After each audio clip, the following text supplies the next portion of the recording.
오늘 아침 갑자기 추워진 날씨에 힘든 출근길이 됐습니다. 기상청은 내일까지 추운 날씨가 이어지고 금요일부터는 예년 기온을 회복하게 된다고 예보했습니다. 건조한 날씨가 이어지면서 화재 소식도 잇따르고 있습니다. 어제 오후에는 브롱스의 암트랙 선로 근처에서 화재가 잇따라 발생해 펜스테이션과 뉴헤이븐 구간 열차 운행이 중단됐습니다. 도널드 트럼프 대통령 당선인이 정부 효율부 수장으로 일론 머스크 테슬라 CEO를 지명했습니다. 트럼프 당선인은 기업가적인 정부 접근 방식을 만들어 연방 관료제에 변화를 가져올 것이라고 설명했습니다. 트럼프 행정부의 강경한 반이민 정책이 예고되면서 한인 영주권자들을 포함한 이민자들 사이에 영주권도 불안하다는 인식이 커져 시민권 취득을 서두르고 있습니다. 구글의 자율주행 자회사 웨이모가 LA에서 무인 택시 서비스를 대폭 확대합니다. 지난 3월 시범 서비스를 시작한 이후 서비스 신청 대기자가 무려 30만 명에 달한 것으로 알려졌습니다.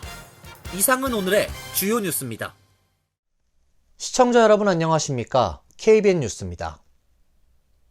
오늘 아침 갑자기 추워진 날씨에 출근길이 힘들었는데요.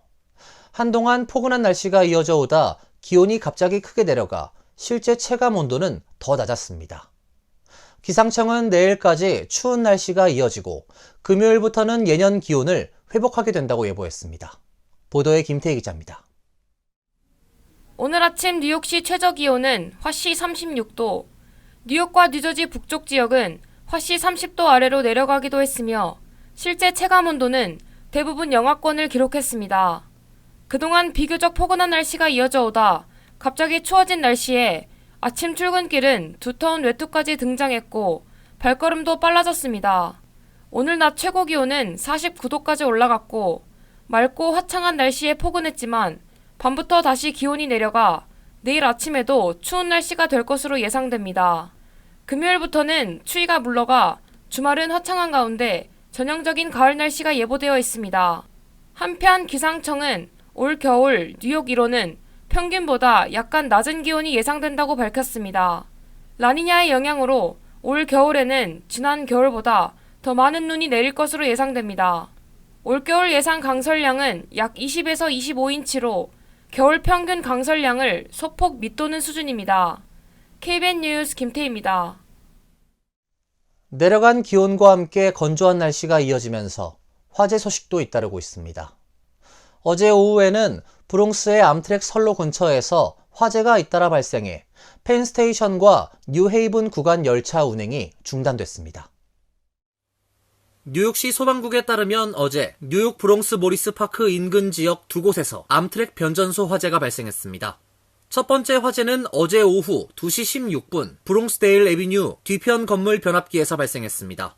이 건물은 자동차 부품, 유압 장비, 팔레트 및 차량의 보관에 사용되는 건물로 알려졌습니다. 근로자들은 폭탄이 터지는 듯한 굉음이 들렸고 바로 화재로 이어졌다고 밝혔습니다. 오후 2시 30분경에는 또 다른 암트랙 변전소에서 화재가 보고됐습니다. 두 번째 화재가 발생한 후 암트랙은 전력선을 차단했습니다. 뉴욕시 소방국은 소방차와 소방관 198명을 동원해 화재 진압에 나섰지만 진압까지 상당한 시간이 걸렸으며 이 시간 열차 운행이 전면 중단됐습니다. 암트랙 대변인은 성명에서 이번 화재 원인은 해당 지역의 산불로 인한 것이라고 밝혔습니다. 암트랙은 정확한 화재 원인을 조사 중에 있으며 이번 화재로 인한 부상자는 없다고 밝혔습니다.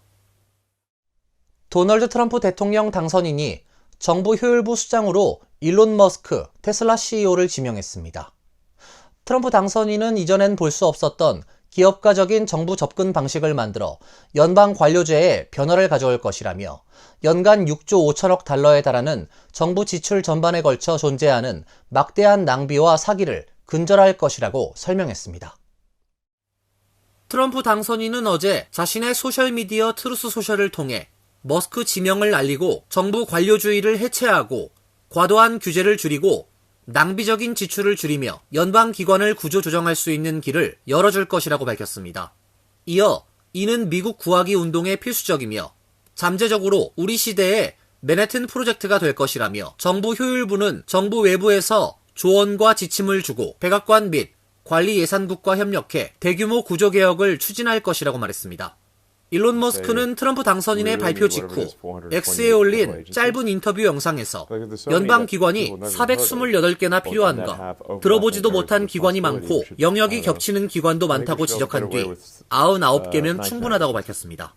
연방기관 규모를 4분의 1 토막내는 대수술도 불사하면서 연방 정부의 뿌리 깊은 관료주의를 혁파하겠다는 일성인 셈입니다. 머스크는 잇따라 올린 게시물에서 정부를 효율화하거나 아니면 미국이 파산하거나 라고 말했습니다. 연방정부의 효율적 운영을 위한 강력한 의지를 보인 것입니다. 투명성을 최대화하기 위해 정부 효율부의 모든 조치를 온라인에 게시하겠다면서 우리가 중요한 것을 잘라내고 낭비성인 것을 안 잘라낸다고 생각하면 언제든 알려만 달라고 당부했습니다. 한편 머스크가 수장으로 임명된 정부 효율부는 트럼프 당선인이 저명한 기업 수장들을 기용해 낭비성 정부 지출을 삭감하고 불필요한 규제를 효율화한다는 목적으로 신설을 검토해온 새로운 내각기구입니다. 40대 폭스뉴스 진행자 피트 헤그세스가 국방장관에 파격 지명됐습니다.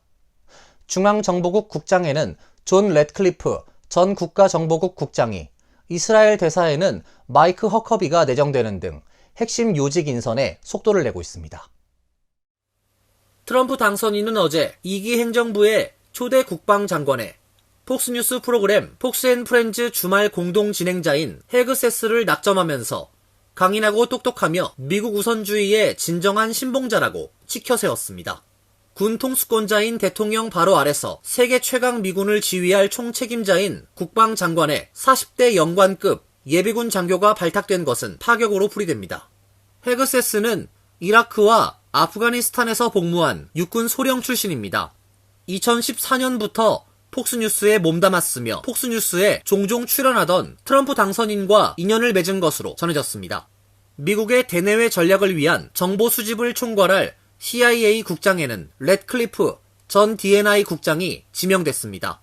래드클리프는 1기 트럼프 행정부 당시 연방 하원 의원으로 조 바이든 대통령의 아들 헌터 바이든에 대한 수사를 추진하면서 트럼프 당선인의 옹호자를 자처한 인사입니다.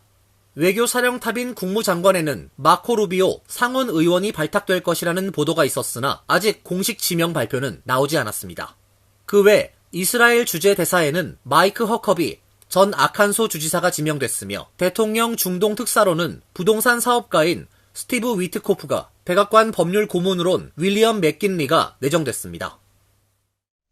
대선 이후 SNS 등 온라인을 중심으로 여성에 대한 혐오 표현이 급증했다는 분석이 나왔습니다.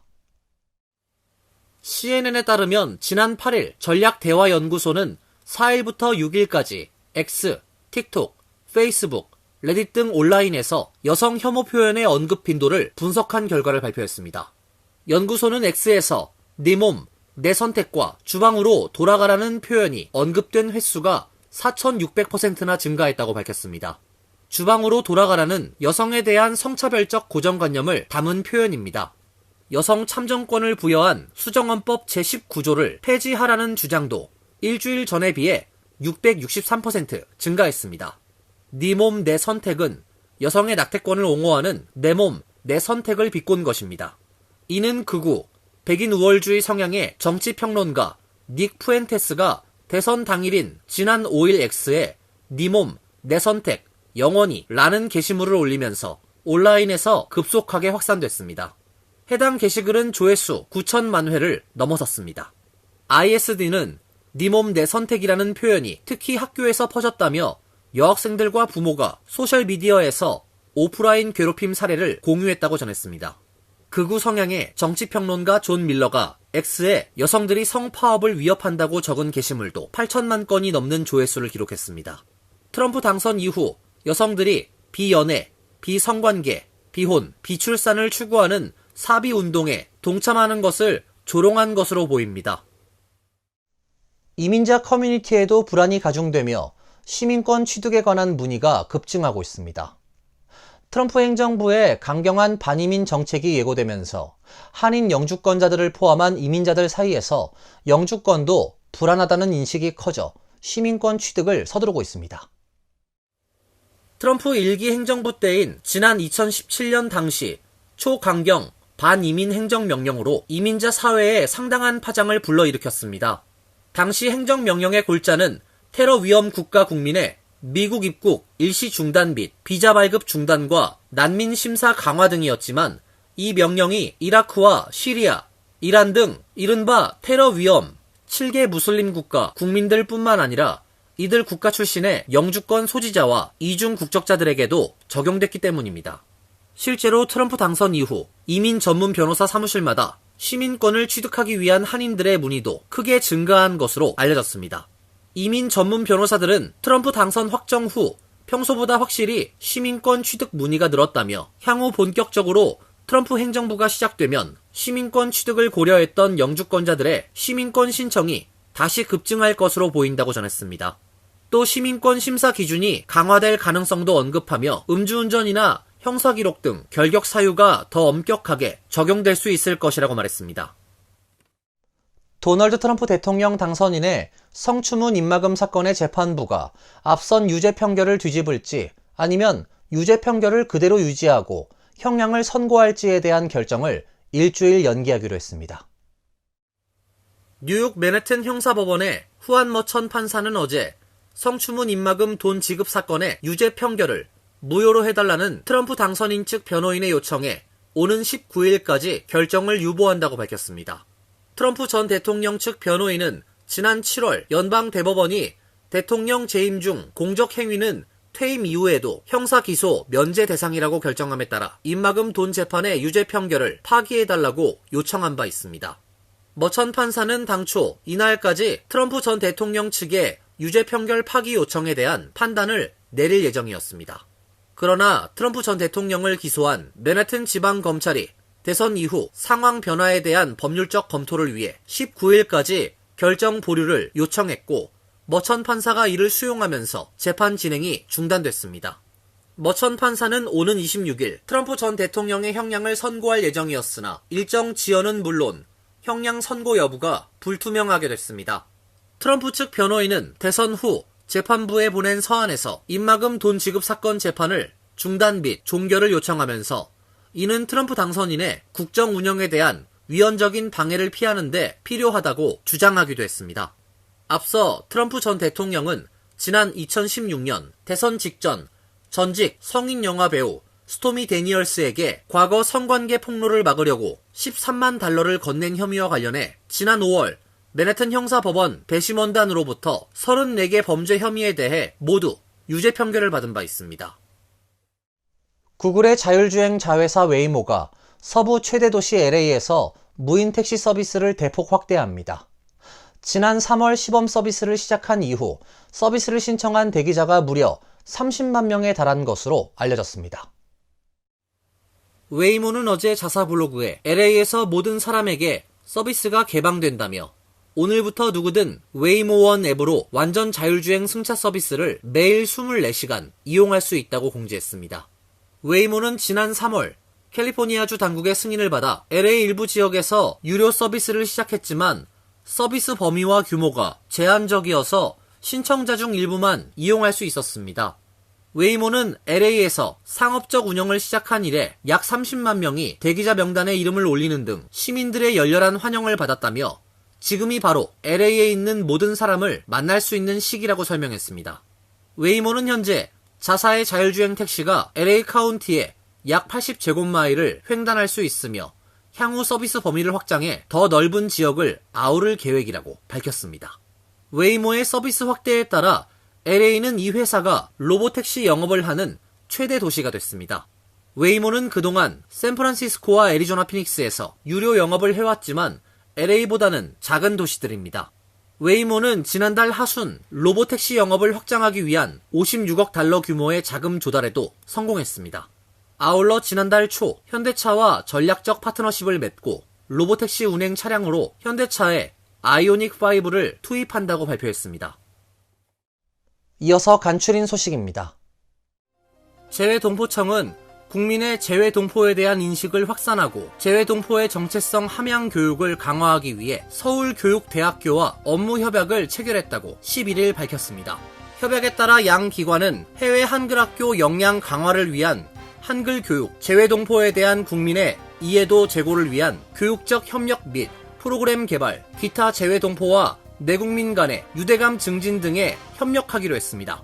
동부청은 이번 협약을 통해 한글학교 역량 강화와 함께 국내 교과서에 재외동포 이해 교육을 반영해 초중고 대학교 대상 찾아가는 재외동포 이해 교육 등 내국민 인식 확산 사업을 강화할 계획입니다. 국가유산청과 국가유산진흥원 주최로 한국의 아름다운 문화유산을 알리는 미디어 아트 전시가 라스베이거스 아르테 뮤지엄에서 한 달간 개최됩니다. 전시는 전 세계 8곳에 몰입형 미디어 아트 전시관을 보유하고 있는 아르테 뮤지엄과 함께 한국의 국가유산을 소재로 마련한 첫 행사입니다. 문화유산과 유형유산, 궁궐전각의 아름다움을 담은 미디어 아트 작품이 소개됩니다. 이들 작품은 미디어 아트, 실감 콘텐츠 전문기업인 디스트릭트와 함께 제작한 것입니다. 더 헤리티지 가든, 이음을 위한 공유라는 제목의 이 특별전은 오는 19일부터 12월 20일까지 개최됩니다. 토니 블링컨 국무장관은 오늘 바이든 대통령은 도널드 트럼프 대통령 당선자가 취임하는 내년 1월 20일 전에 우크라이나에 충분한 군사 원조를 가능한 한 많이 제공하고 우크라이나가 러시아군을 견제하고 잠재적 평화 협상에서 강력한 입장을 취할 수 있도록 할 것이라고 밝혔습니다. 그러나 미국이 우크라이나에 어떤 장비들을 보낼 것인지에 대해서는 조정이 이뤄지고 있다고만 말했을 뿐 자세한 내용은 밝히지 않았습니다. 한편 러시아와 우크라이나 간 전쟁은 도널드 트럼프 차기 정부의 우크라이나 정책이 어떻게 바뀔 것인지에 대한 정치적 불확실성으로 앞날을 예측하기 어려워졌습니다. 트럼프 당선자는 우크라이나에 수십억 달러의 군사 원조를 계속하고 싶지 않다는 입장을 밝혀왔습니다. 식품의약국은 코스코의 자체 브랜드인 커클랜드 시그니처 스윗크림 버터 제품에서 알레르기 유발 물질 표기가 누락됐다며 리콜 명령을 내렸습니다. 해당 제품의 포장에 우유가 포함되어 있다는 알레르기 경고 문구가 누락됐기 때문입니다. 이에 따라 코스코는 8만 파운드에 달하는 버터 2,200박스를 리콜했습니다. 질병통제예방센터는 우유는 가장 심각한 알레르기 반응을 일으키는 주요 식품 중 하나라고 언급했으며 식품의약국은 해당 제품으로 인해 질병이나 부작용이 발생했는지에 대해서는 밝히지 않았습니다. 환율과 증권 소식입니다.